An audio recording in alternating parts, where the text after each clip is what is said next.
এই দৃশ্য দেশের দুগ্ধ ভাণ্ডার হিসেবে পরিচিত সিরাজগঞ্জের শাহজাদপুরের।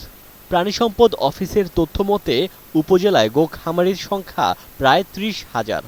৩ লাখ গবাদি পশু থেকে প্রতিদিন গড়ে উৎপাদন হয় ৫ লাখ লিটার দুধ, যা সরবরাহ হয় রাজধানীসহ সারা দেশে।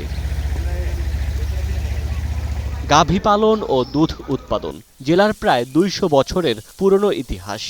তবে ধীরে ধীরে হারাচ্ছে তার ঐতিহ্য, কারণ নানা সংকটে খামারিরা।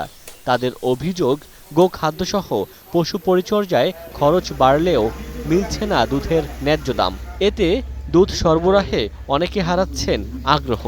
মিলমিটারে দুধের দাম কম, ৪৬-৪৮ টাকা লিটার। আমরা বাইরে বিক্রি করছি ৬৫-৭০ টাকা লিটার।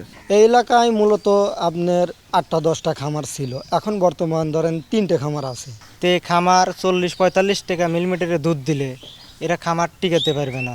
এখন যে মিলমিটারে যে দুধ দিতেছি, যে পয়সা আমাকে দিতেছে, অত আমাকে খোলভুষির দামও হয় না। 4-0-তে যদি আমাদের ৬০ টাকা দেওয়া হয়, তাহলে আমরা সমস্ত দুধ মিলমিটায় সরবরাহ করবে। উপজেলায় বর্তমানে প্রায় ৫০০টি দুগ্ধ উৎপাদনকারী সমবায় সমিতি রয়েছে। তাদের মাধ্যমে দুধ সংগ্রহ করে মিল্ক ভিটা সহ বিভিন্ন প্রতিষ্ঠান। তাই দাম বৃদ্ধি সহ ৬ দফা দাবিতে সম্প্রতি বিক্ষোভ করেছেন খামারিরা।